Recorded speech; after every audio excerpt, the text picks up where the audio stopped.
Do we have the stamina to take us through the uncertainties of this pandemic? Or are we succumbing to fatigue visited upon us by this fight? Ladies and gentlemen, the nation is not asking us to follow it, but rather asking us to lead it. And if people have backslidden from the resilience they showed during the first few months of the pandemic, they do not expect us leaders to backslide as well. And if the nation is succumbing to the fatigue created by the virus, it would be a tragedy if we as leaders give in to the weariness as well. And if the people have fallen short of giving their best, we as their leaders have to give our best. This moment provides a unique call to leadership. Although health interventions are critical to fighting the rising COVID numbers, leadership is what will reverse this escalation. And you, as the leaders of our 47 county governments, all know that leadership is not a position, it is the actions that we take. In a situation of crisis, action also means knowing the way, going the way, and showing the way. And that is what is expected of us as leaders, both at the national and county level. And I am persuaded that if we exercise collective leadership in this fight against the pandemic, we will reverse the upward surge of new infections. And while at it, we must not be pushed to make popular decisions to appease the public. We must choose the bold over the popular, if that is what shall serve the country better. Ladies and gentlemen, I want to identify only 3 elements of collective leadership that we must engage in. In choosing the 3, I am cognizant of the fact that health interventions are critical to our fight against COVID-19. However, the paradigm must now shift from emphasis on health interventions to underscoring the management of human response to this pandemic. If we are experiencing an escalation of infections countrywide, it is not because our healthcare system has failed. The crisis is as a result of failure to manage our human response to this pandemic, and this is what this conference must address. The first element of leadership that we must focus on is compliance and enforcement. If this summit is a fellowship of truths, we must admit that there is a collective failure in the area of enforcement. Although the wearing of face masks in public is now a statutory requirement, we are facing enforcement challenges across the 47 counties of Kenya. Marketplaces, trading centers, open-air pitches are full of crowds without masks. For the most part, this is not because the crowds cannot afford the mask. It is a problem of our 2 levels of government failing to enforce compliance to the COVID protocol. Other enforcement challenges include curfews and not meeting curfew times, public meetings, and also drinking places. On curfews, we erected checkpoints with the hope that there will become a deterrence for unnecessary movement, but in some instances, the curfew enforcement points have become outlets of corruption and unjust accumulation.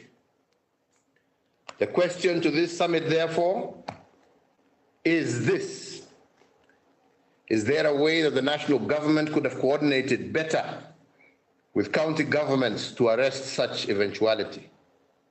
Or is there a way we could have provided collective leadership to arrest the unexpected consequences of our roadside rallies and bars that have remained open beyond required timelines? The second element requiring our collective leadership is that of early warning and early response. Like enforcement, this is the domain of human response. For instance, today we have counties that do COVID testing and they have their samples, they have to send their samples to neighboring counties for analysis.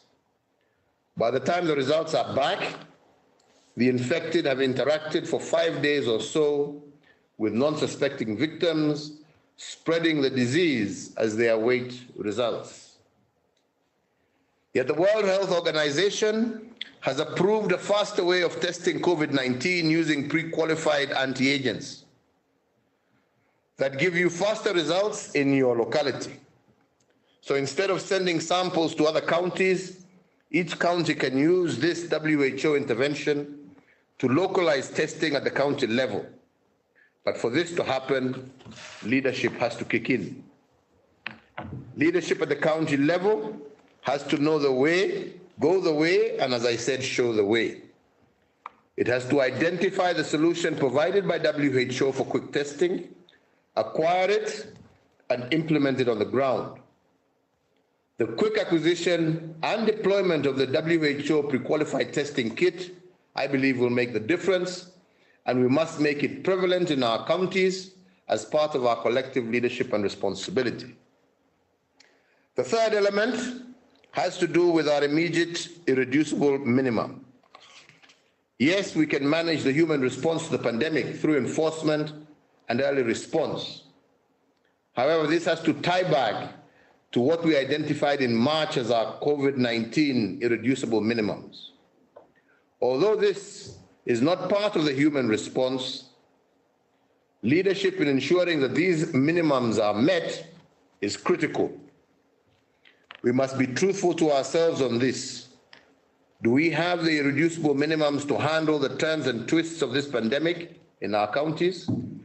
Do we have enough isolation beds, ICU facilities, oxygen equipment, and the bare minimum of 300 bed capacity? If we have to meet these requirements, should the pandemic demand that we expand our health facilities in the coming months, do we have what it takes to do so in a speedy and timely manner? The question I want us to ponder in this conference is, do we and are we prepared for the upsurge that is likely to happen? I have one last point of reflection, and I want to invite you to consider this in the summit. The COVID-19 has put pressure on our education system and calendar. Collectively, we need to come up with leadership solutions that provide us a feasible way forward. This will not be a national government affair only. It requires the involvement of all of us.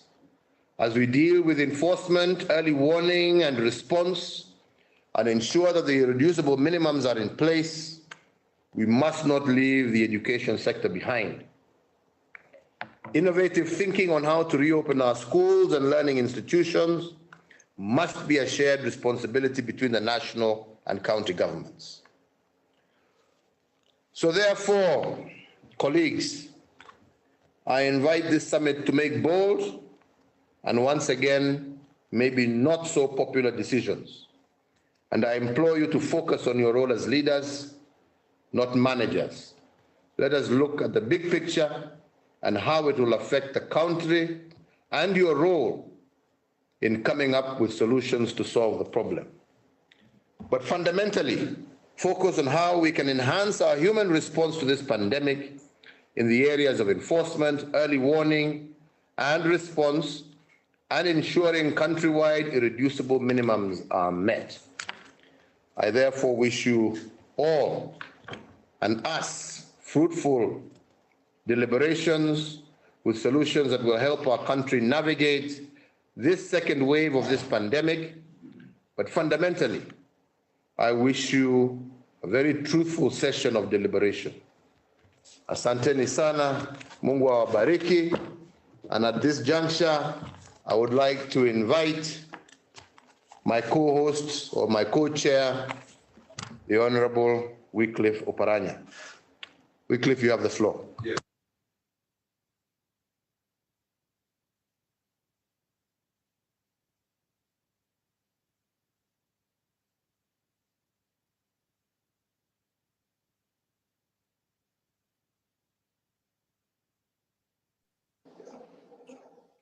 Yeah, Your Excellency, the President of the Republic of Kenya, His Excellency, the Deputy President, fellow Excellency Governors, Cabinet Secretary in charge of Health, ladies and gentlemen, good morning.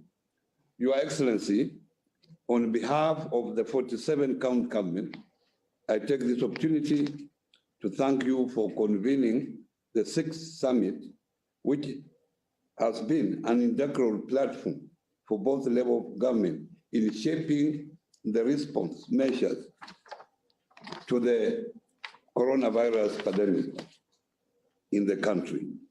Indeed, today's meeting is timely as it gives us an opportunity to review the efficacy of the containment measures in place and the impact of the easing of the restriction in light of the resurgence of COVID-19 infection, which has been termed as a second wave by health experts. Your Excellency, whereas county governments has continued to enhance their response measures toward the fight against COVID-19, the increased number of infections has strained the health systems in the counties. Currently, a number of counties are running on a full capacity in their isolation wards, ICUs, and HDUs, meaning therefore that county government can no longer admit new patients. It is actually an acute crisis. Many patients are losing the battle en route to Nairobi to seek treatment. We shall be asking that we re-examine the easing of restrictions and re-strategize on the containment measures in the wake of the emerging new increased infections and fatalities. We are heading to breaking point because it is things that are raging out of control, and we are not able to transfer patients even from one county to another. Your Excellency, on the state of preparedness of the county government, today I will focus on the gaps in the counties, which if not addressed urgently, will threaten the gains made thus far. One, inadequate infrastructure. So far, 12 counties have not attained the minimum 300-bed capacity. With the increasing number of COVID-19 infections, these counties will not have capacity to handle COVID-19 patients. Further, 11 counties have less than 5 ICU beds in their isolation facilities. This is a major challenge for patients who may require ventilators and supplemental oxygen support. Number two, restrained human resource. When the country eased the restriction on 28 September 2020, there was 1,038 health workers infected. Currently, an additional 627 health workers have been infected, bringing the total to 1,665 infections. This has affected optimal service delivery to COVID-19 patients. Further, before the reopening of the economy, 16 health workers succumbed to COVID-19. We now have an additional 3 deaths following the opening of the country, bringing the total number to 19. Due to increased cases, the healthcare workers are overwhelmed and barely managing. We are running out of healthcare workers, and this means that patients' care will suffer. Number 3, closure of county institutions and facilities. Due to the upsurge of COVID-19, more than 80 county assemblies have been closed. In addition, 16 counties have closed various county facilities and departments, while others have scaled down operation. This is just what we have, but the situation is unfolding on a daily basis, and it all points towards closure of one department or institution. This means that either way, when the virus sneaks into an institution or department, we have no choice but to close down. Worse still, we have to test all staff, yet there is acute shortage of testing kits. Number 4, non-compliance of COVID-19 protocols. Since the relaxation of the containment measures, there has been laxity in the enforcement of existing protocols, especially in the transport, entertainment, trade, markets, and tourism sectors. Further, members of the public have continued to disregard protocols relating to places of worship, funerals, and weddings. The political class has also continued to be the super spreader of this virus, especially during their engagement. This has significantly contributed to the escalating COVID-19 cases and collapse of the contact tracing effort due to the numbers that attend political meetings and those that socialize in bars. Number 5, insufficient care management and infection prevention and control. Since flattening of the curve, effort towards case management slowed down due to inaccurate and falsified information recorded by persons moving from one place to another. This has affected contact tracing, and this has led to increased community infections and the number of patients under home-based care. Your Excellency, on the ability to police the morality of its citizens. We will double our enforcement efforts, but it is you, the public, that will play the most critical role. You must remember that it is not my government's desire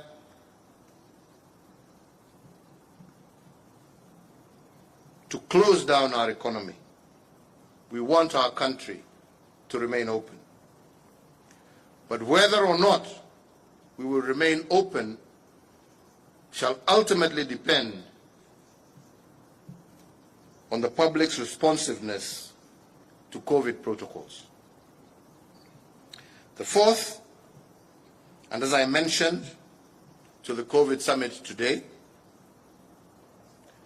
this moment also provides a unique call to leadership. And although public and civic responsiveness are critical to fighting the rise of COVID numbers, leadership is what will reverse this escalation. And from where I sit,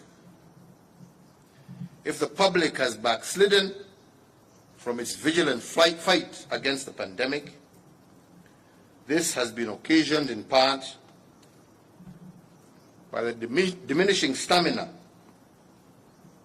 on the part of our leaders, and for us, not leading by example, giving us the comfort to reopen as we did in September. The occupancy of our COVID beds has now gone up by 140%, and this just during the last 38 days. The COVID positivity rate that we were all very happy and excited about when it dropped to 4% in September has now shot up to an incredible 16% in the month of October. This is 4 times what it was in September. And what does this translate to? What it means is that in September, if one person was positive, in October, it means 4 people. That is almost 3 times the rate. And fellow Kenyans, this increase only 38 days. In October alone, we had over 15,000 new cases of corona infections and approximately 300 deaths. And these statistics have gone down as the most tragic month in our fight against COVID. We are now staring at a new wave of this pandemic. And the question we must all ask ourselves, although the second wave of this pandemic we accept is a global affair, the last 8 months have taught us a few lessons that are useful in combating this new surge.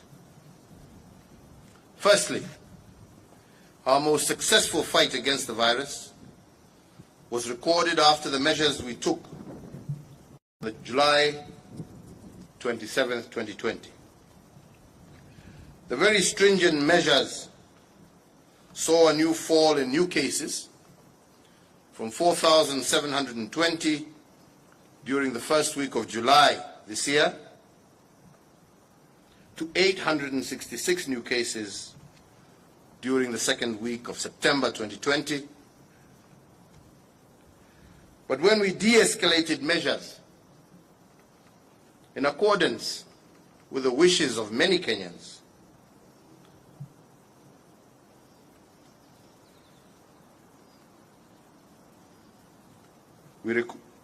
our cases rose from that 866 low to 6,402 cases by the last week of October 2020. These figures, fellow Kenyans, suggest a correlation between stringent measures and a drop in infections. They suggest that in order to heal our country in the long run, we must and have to make some sacrifices in the short run. The second point is that the last 8 months have taught us also that the exercise of civic responsibility is a central plank in the war against this pandemic. Between June and end of September, the country witnessed a heightened level of public awareness and public restraint. Our country witnessed a high level of observation of COVID protocols, and we were aware and took our civic responsibility seriously. But after de-escalating the measures at the end of September, we as Kenyans seem to have backtracked from the practices that we learned in the early stages of this pandemic. And all of this built around the false notion that because the curve was flattening, the country was now safe and we could go back to normal behavior. And indeed, it was for this very same reason that I warned in my last COVID address that what seems like a victory in September could become a big liability in October. And in fact, this is what has happened. And at the same time, I said, war happens at the point when victory is in sight.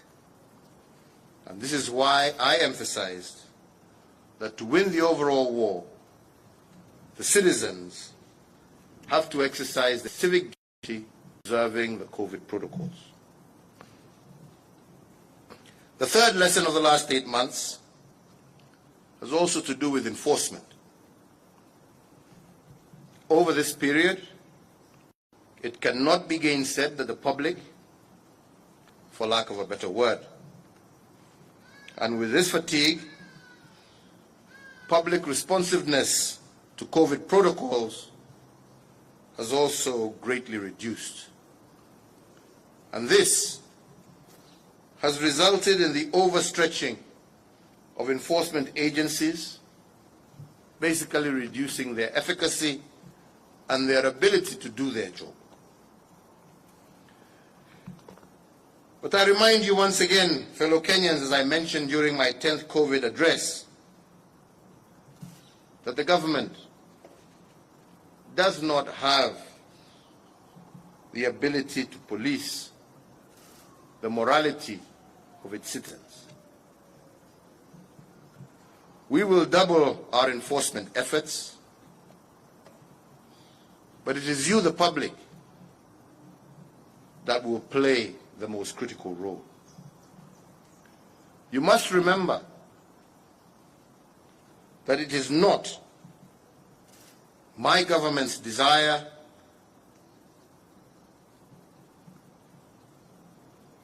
to close down our economy. We want our country to remain open. But whether or not we will remain open shall ultimately depend on the public's responsiveness to COVID protocols. The fourth, and as I mentioned to the COVID summit today,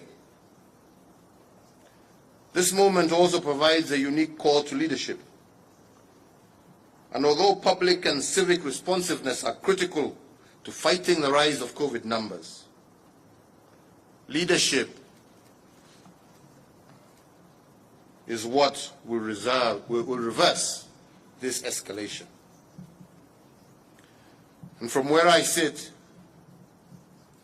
if the public has backslidden from its vigilant fight against the pandemic, this has been occasioned in part by the diminishing stamina on the part of our leaders, and for us, not leading by example. If the nation is succumbing to the fatigue created by the virus, and my call to action is for them to rise to the occasion and for them to help navigate through the uncertainties of this pandemic. And while at it, we must recognize that this is not a time for popular decisions. In order to appease the public, we must choose the bold over the popular if we are truly to serve our people. So therefore, fellow Kenyans, and on the recommendations of the National Security Advisory Committee, the National Emergency Response Committee, and with the concurrence of the 6th extraordinary session of the national and county governments, the program is that today I direct that all cabinet secretaries, chief administrative secretaries, and principal secretaries to scale down all in-person engagement within officers through virtual means where possible. 2, similarly, and to protect government staffers drawn from vulnerable groups, I direct that all public officers aged above 58 years or who are immunocompromised to work remotely. This with the exemption of those serving the nation in critical sectors. Number 3, with respect to the examination classes that have already resumed learning, I hereby order that they continue with their learning and examination preparations, but under heightened health safety measures, and with that, also order that all basic education classes resuming in-person learning. 4,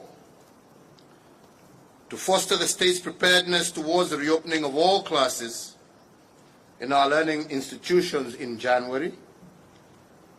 I urge and encourage members of Parliament to engage their respective GAF and CDF boards with a view of finding ways to augment the existing interventions that are geared towards the reopening of our schools. I urge them to make investments that focus on additional high points in our schools, on general sanitization in our schools, political gatherings and rallies are suspended for a period of 60 days, and this to take effect immediately. Anyone wishing to hold such meetings should to 1/3 seating capacity of the hall and the wearing of face masks. And that 6, to enforce compliance at both the national and county levels, I direct the Ministry of Interior to constitute a special enforcement unit made up of the National Police Service, the National Government Administration Officers, all nationwide curfew is extended up to the 3rd of January 2021. And 8, that beginning tonight, the 4th of November, the curfew will now be enforced between 10 p.m. of the 10 p.m. curfew. All bars, restaurants, and other establishments open to the public by 9 p.m. 10, in view of the restrictions within the hospitality sector, I further urge all operators of hotels, restaurants, eateries, bars, compliance with the Ministry of Health's guidelines and protocols, and those who fail will have their establishments immediately shut down. 11, indoor religious gathering, other than for the purpose of a wedding or a funeral, shall have no more than 1/3 of its normal seating capacity occupied at a given sitting. The Ministry of Health guidelines remain in force. The Ministry of Interior and Coordination of National Government is hereby directed to ensure strict enforcement, and those who fail to meet those requirements will be stopped from further gatherings. And 12, county governments to maintain isolation facilities in a state of preparedness through continuous capacity building for healthcare workers, provision of adequate PPEs for healthcare workers, and continuous implementation of infection prevention control measures, and the provision of piped or portable oxygen. 13, I want to make it abundantly clear, where knowledge of COVID-19 cases in a specific county, the national government will consult the affected county to issue localized lockdowns and movement restrictions as may be necessary to stem the spread of the disease.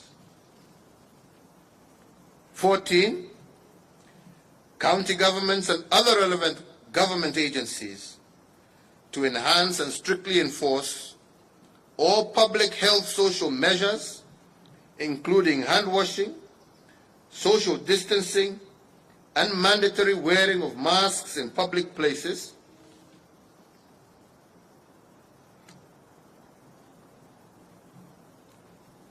and to enhance civic responsibility.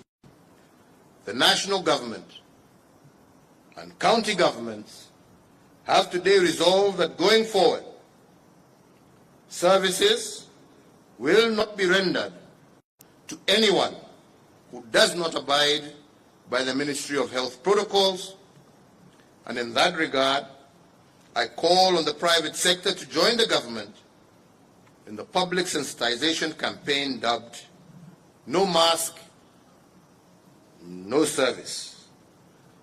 Bila barakoa, hakuna huduma. This applies to markets. This applies to all places where public must continue to conduct service, and as I said, in the spirit of wanting to remain open. But those who fail, we will not hesitate to shut down markets. We will not hesitate to shut down. Fellow Kenyans, I want to conclude by emphasizing again that our staying power in the fight against this pandemic should not succumb to COVID fatigue of the health protocols. Goes up, enforcement becomes easy. Finally, I want to once again return to the issue of leadership. Without leadership, civic responsiveness to COVID protocols, and all the necessary actions to beat this pandemic will amount to nothing. And that is why today I call on all my fellow leaders to stand out and be, if the latter is good for our people and for our country. Sitaki niseme zaidi ya hayo, isipokuwa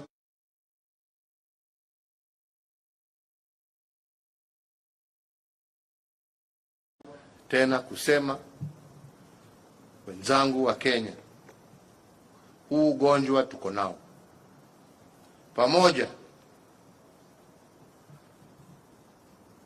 tulitembea hii barabara miezi ya mwanzo kule mwanzoni, mpaka tukafika wakati, kwa sababu serikali na wananchi pamoja tuliweza kutimiza jukumu letu kama wananchi, tukaweza pamoja kuhakikisha ya kwamba tumefuata sheria ambayo tulikuwa tumepatiwa na wataalamu wetu wa kiafya.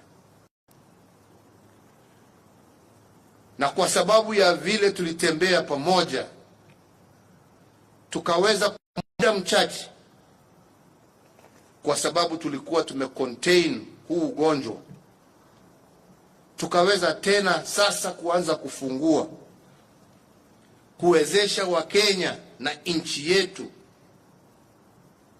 kurudi kazini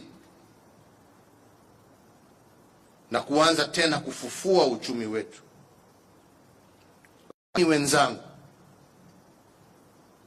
wakati tulifanya hivyo,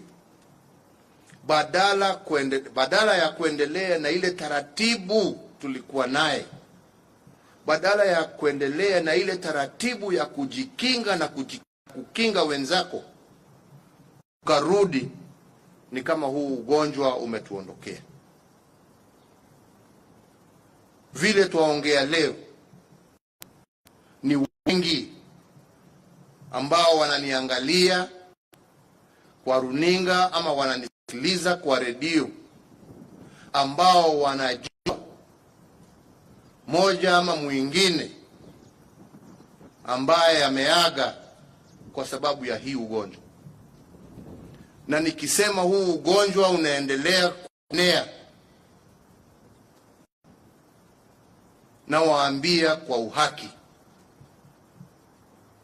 Kuna wengine wanasema ugonjwa uliisha, ugonjwa hauko, kule hakuna. Mimi nataka kuambia ni Wakenya, tusichukue uhuru ambao tuko nao, uhuru wa vyombo vya habari, uhuru wa wananchi kuelezwa na viongozi wao wa serikali uhaki wa kile ambacho unaendelea, alafu mujipime na wengine ambao hawaongei ukweli ya yale ambayo yanaendelea katika nchi zao. Haya ndiyo yanaendelea, hatufichi. Na hatufichi kwa sababu jukumu la kwanza la serikali ni kuhakikisha tumelinda maisha ya wananchi wetu, na hatuwezi kufanya hivyo tukiwa hatutawaambieni ukweli. Kwa hivyo tusijilinganishe na mtu yeyote. Tusiseme kule kuko hivi, hapa huko hivi. Hapana, angalieni ukweli. Na vile nimesema, najua kwamba hakuna mzee ambaye ameangamia kwa sababu ya huu ugonjwa, na ni jukumu letu kuhakikisha ya kwamba tumejilinda na tumelinda wale ambao tunapenda. Na mimi nawaomba kwa heshima kubwa sana Wakenya wenzangu, ya kwamba hatutaki kurudi nyuma, hatutaki kufunga nchi tena, hatutaki uchumi wetu sasa urudi nyuma, hatutaki watu yetu wawe hawana na uwezo wa kwenda kazi na kupata riziki yao ya siku. Na hiyo yote itategemea vile wewe binafsi utafanya na vile wewe mwenyewe utachukua jukumu hiyo yako kibinafsi, kusema ni jukumu langu kuhakikisha ya kwamba nimepambana na huu ugonjwa, na nimehakikisha sijapatia mwenzangu, sijapatia bibi yangu, sijapatia watoto wangu, sijapatia mamangu, sijapatia babangu. Na hiyo ni kulingana na vile we mwenyewe utajitunza, ndio uweze kutunza wenzako. Na mimi sitaki niwadanganye, na nilisema hapo katika hiyo speech nimesoma ya kwamba hata sisi kama viongozi tumeanguka mtihani. Tumeanguka mtihani ni kwa sababu hata sisi vile tumekuwa tukijiendesha ni kama hakuna ugonjwa. Mikutano bila barakoa, kulete watu pamoja bila social distancing, na mambo hayo yametuumiza. Na ndipo leo pia nawaomba pia viongozi tuongoze kwa mstari wa mbele. Tusiwe watu ambao tunaongea lakini tunatenda mengine, kwa sababu wananchi wanaangalia. Ni jukumu letu kutenda yale na kufanya yale ambayo tunaambia wananchi wetu wafuate, na tutachukua hatua kwa yeyote ambaye hatafuata. Ama ni nani? Tuwasema maisha ya Wakenya kwanza, mambo mengine baadaye. Kwa hivyo Wakenya wenzangu, niwaombe tena nikimalizia, tafadhalini tuje pamoja tupambane na hii jangwa la korona, tuimalize kati yetu na tuweze kuendelea na shughuli zetu za kikawaida kama Wakenya. Lakini tusipofanya hivyo na huu ugonjwa uendelee kuenea na kuchukua maisha ya wananchi wetu, hatakuwa na budi isipokuwa kwenda zaidi afanye yale yanatakikana. Kwa hivyo nawaomba tufanye kwa hiari yetu, tufanye kwa sababu ya mapenzi ambayo tuko nayo na Wakenya wenzetu. Tusijipende, tusahau tuko na wenzetu. Tujikumbuke kama Wakenya na tutembee barabara hii kama Wakenya na tusaidiane kama Wakenya. Na nyinyi wenzetu waandishi wa habari, yangu ni kuwaomba kutambua yule amekataa kufuata, yule kiongozi expose us, show us out. Show us out. Call us out. Even we as leaders, if we fail in doing and practicing that which we preach. Because that is the only way we shall save our country. That is the only way we shall deal with this disease. Nasema asanteni sana, na nikimalizia, kwa sababu niko na co-chairman wangu hapa, ningependa aseme jambo moja ama mbili, kwa sababu yeye ndio co-chair wangu wa summit. Karibu chairman Wycliffe Oparanya, chairman wa Council of Governors na governor wa county ya Kakamega. Asanteni. Ya Mheshimiwa Rais na wale CS wako hapa na mwenzangu Governor wa Machakos, nataka nichukue fursa hii ni kushukuru sana ule uongozi ambao umeonyesha wakati huu ambapo tunapikana na janga la korona. Kwa mikutano karibu 7 kwa wakati mfupi sana, tukiongea haya mambo ya korona na mambo mengine ambayo imekumba nchi yetu ya Kenya. Na sasa leo sisi kama magovernors tunakuunga mkono, tumekubaliana, kwa sababu hatutaki watu wetu shall continue supporting you on this particular issue.